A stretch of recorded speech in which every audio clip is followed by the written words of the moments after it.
Assalamualaikum warahmatullahi wabarakatuh. Waalaikumsalam. Alhamdulillahirrabbilalamin. Allahumma salli ala habibi ka Sayyidina Muhammad wa ala ali Sayyidina Muhammad. Kaum muslimin dan muslimat dimanapun berada, kembali lagi kita berjumpa pada kajian Sirah Nabawiyah. Kali ini kita berjumpa pada episode ke-38. Dan salah satu tema yang menarik yang akan dibahas dalam beberapa menit ke depan yaitu tentang sejarah awal sholat Jumat dan khutbah Jumat. Nah, ini menarik. Ya, lebih menarik lagi ya. Nah, hal-hal biasanya kita belum pernah dengar ya. Sejarah awal sholat Jumat dan khutbah Jumat ya.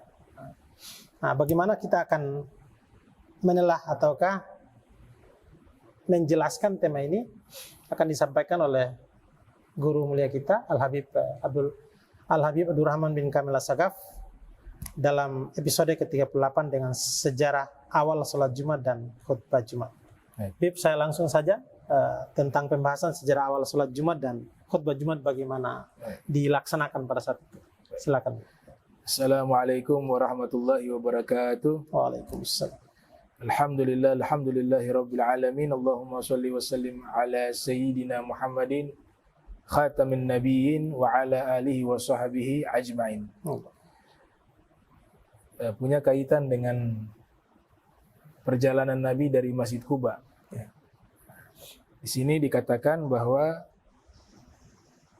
thumma sara sabahal jum'ati ilal madinati fa adrakathu salatul jum'ati fi Bani Salim bin Auf. Jadi Nabi ketika berada di Quba, di situ beliau sholat, bermukim di rumahnya Bani Amr bin Auf selama 4 hari. Kemudian Nabi melanjutkan perjalanan. Sampailah di satu tempat dan itu hari Jumat. Tibalah di satu tempat kurang lebih 900 meter dari Masjid Quba ke tempat tersebut. Ternyata tiba di tempat tersebut, di sini dikatakan di tempatnya Bani Salim bin Auf. Bani Salim bin Auf. Tiba waktu Jumat. Maka diadakanlah sholat Jumat pertama di tempat tersebut. Dan Nabi juga berkhutbah sebagai khutbah pertama dalam sejarah Islam. Memang secara historis hari Jumat ini punya kaitan dengan leluhur Rasul. Bernama Ka'ab bin Lu'ay. Sayyidina Ka'ab bin Lu'ay disebutkan di dalam beberapa kitab sejarah, di antaranya kitab As-Sarhul Mumarrad wal Fakhrul Mu'abbad li Abai Sayyidina Muhammad.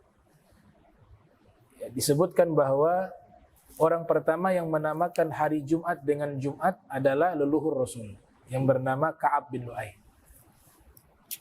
Yang sebelumnya bernama Yauma Arubah. Yang bernama Yauma Al-Arubah. Kenapa dinamakan hari itu dengan hari Jumat? Karena di hari tersebut beliau mengumpulkan seluruh kaumnya. Kemudian beliau sebagai pemimpin, yaitu Sayyiduna Ka'ab bin Lu'ay, memberikan khutbah di hari itu. Inilah khutbah pertama di hari Jumat. Dan yang luar biasa, isi khutbahnya menginformasikan akan sayakhruju nabiyyun azim. Akan muncul nabi yang agung, yang berasal dari keturunanku. Allah. Itu disampaikan oleh Sayyiduna Ka'ab bin Lu'ay. Karena beliau kumpulkan kaumnya, maka beliau namakan hari perkumpulan. Karena Jumat berakar kata dari mengumpulkan, jama'a yajma'u jam'an. Maka dinamakanlah ia dengan hari Jumat. Bahkan berkata muarrikhun, para sejarawan, beliau ketika berkhutbah menggunakan diksi yang dipakai sampai saat ini di dalam berkhutbah, berpidato atau menyampaikan ceramah, yaitu lafaz amma ba'du. Ada sebagian sejarawan orang pertama yang menggunakan lafaz itu adalah Sayyiduna Ka'ab bin Lu'ay. Sebagian lain mengatakan itu Nabi Idris yang pertama kali mengatakan kalimat tersebut, amma ba'du. Bahkan ada julukan di kalangan para nabi, Khotibul Anbiya. Itu sering menggunakan lafaz amma ba'du juga, yaitu Nabi Allah Shu'aib disebut sebagai khotibnya para nabi. Nah, turunlah ayat yang menegaskan tentang kewajiban dan keistimewaan sholat Jumat, bahkan dijadikan satu surat dengan nama hari tersebut, yaitu surat Al-Jum'ah. Di antara firman yang termaktub di dalam surat tersebut, ya ayyuhalladzina amanu idza nudiya lis-sholati min yaumil jum'ah fas'au ila dzikrillah wa dzarul bai'a dzalikum khairul lakum in kuntum la ta'lamun. In kuntum ta'lamun. Ya, mohon maaf. In kuntum ta'lamun. Nah, ini menceritakan tentang panggilan sholat Jumat. Jadi Allah sebutkan secara langsung nama sholatnya.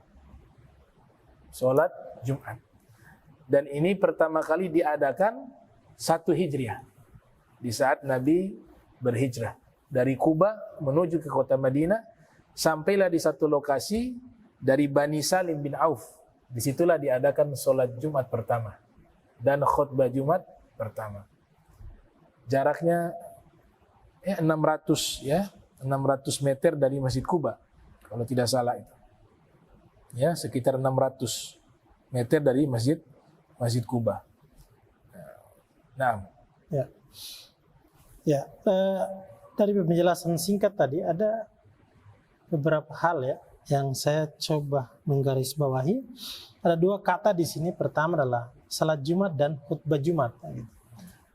Apakah masih otentik ya secara pelaksanaannya dari sejarah sampai dengan sekarang? Karena kita lihat perbedaan-perbedaan dari sisi khutbah Jumatnya, mungkin prosesi ya, melaksanakan khutbahnya. Kan setiap wilayah atau bahkan mungkin itu pandangan-pandangan yang berbeda. Jadi dari sisi sejarah, otentisitas sejarah atau keaslian sejarah sampai dengan sekarang, apakah variasi itu tidak masalah?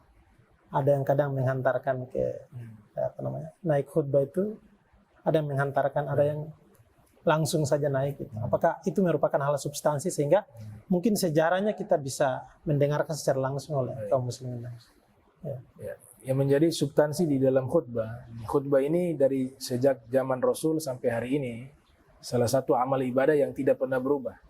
Bahkan ulama mengatakan kalau ingin melihat cara khutbahnya Nabi atau sunnah Nabi yang secara total persis seperti Nabi lakukan, itu adalah khutbah Jumat. Di mana ada mimbar di situ. Bagaimana memegang tongkatnya, itu juga dijelaskan secara spesifik oleh para fuqaha dan para muhaddithun. Memegang dengan tangan kiri, kemudian dengan suara yang lantang. Isinya adalah wasiat taqwa dan seterusnya. Nah, yang substansinya di sini adalah rukun khutbah. Ya, kalau dalam mazhab Syafi'i ada 5 rukun khutbah, yaitu membaca alhamdulillah, kemudian salawat dan salam kepada Nabi, membaca ayat Al-Quran, kemudian wasiat taqwa, wasiat tentang ketakwaan, dan doa di bagian akhir kepada mukminin wa mukminat. Ini yang menjadi satu hal yang substansial di dalam khutbah Jumat. Adapun yang di luar itu seperti pengantar khatib dan seterusnya, itu ada tambahan-tambahan. Ada ijtihad dari para ulama juga di situ.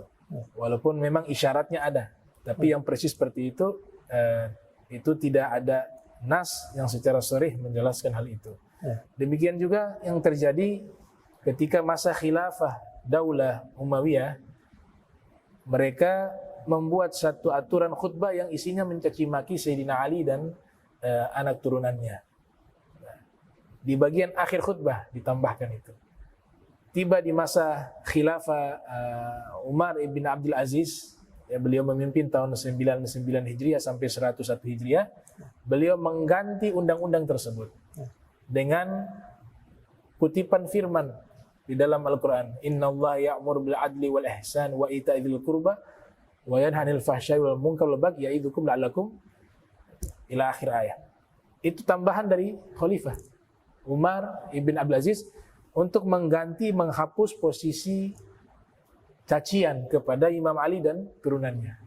Dihapus cacian di bagian akhir khutbah dengan kutipan firman Allah Subhanahu wa taala. Nah. Baik, terima kasih. Penjelasan yang menarik tentang sejarah awal salat Jumat dan khutbah Jumat. Kaum muslimin dan muslimat dimanapun berada yang menyaksikan tayangan ini, harap supaya selalu mengikuti. Karena setiap episode merupakan lanjutan dari substansi yang tidak bisa terlepas dari satu episode ke episode yang lain. Sehingga jangan lupa tetap mengikuti lanjutan dari episode-episode yang berikut. Terima kasih. Assalamualaikum warahmatullahi wabarakatuh.